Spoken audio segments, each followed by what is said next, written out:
This is Joe Guyver coming at you doing a little video on the Jason Voorhees knife, or my heavy machete that sits on my bag. Roughly 1/4 inch thick. I used an 1/8 inch cutting grinding wheel, a speed cut Super Bond cut-off wheel, and a standard 1/4 inch 4.5 inch grinding wheel. I did all this with my 4.5 inch grinder and my drill, because of course you're going to need to drill your handle to be able to put in your screws for your handle. I went with a stainless steel screw. They were a little long, so you'll notice the grinding marks I had to cut down. This is a demo model that I had done, so I'm not really too concerned about it being super comfortable. I usually leave my dominant hand side a little bit wider so that my thumb is going to have a little bit more cushioning, and this is going to get just grooved a little bit so that I have a nice rest for where my thumb sets into it. The back side of this knife, or bottom side I should say, has a can opener. You set that on the edge of a can, you tap it in. It's as simple as that.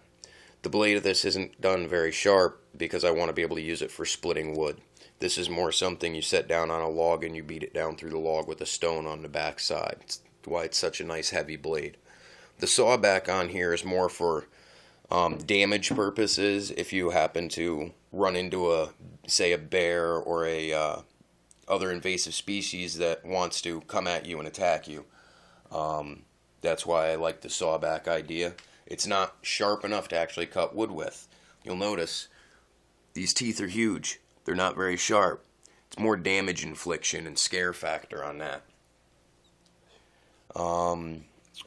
All I did for the blade portion was cut it out with the cutoff wheel, and then used that 4.5 inch thick grinding wheel to actually put a small edge on it.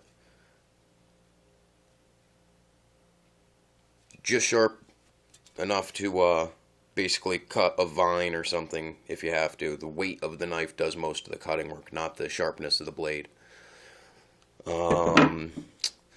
So we got through that. We got through what we used that for. Now the sawbacks are done with the 1/8 inch cutoff wheel, which I rocked in place to give it that widened tooth look.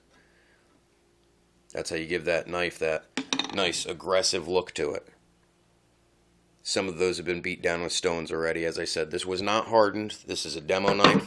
If you were to do this and you wanted to use this as a functional everyday knife, what you would have to do is, before you set your handle in, you would actually heat this whole thing up and temper it by setting it into hot oil. And a lot of times people will do that multiple times to make sure that the knife is hardened. Very, very good thing to do. With the soft blade, you don't worry as much about it breaking. But with the blade this thick, even hardened, I don't see a problem with this breaking. So that gets us through this one. And I'm about to do a video on the other knife that I had made, which is a smaller variation, done in a similar fashion, made out of an old piece of a bandsaw blade. So keep tuned in, and that one's coming out next.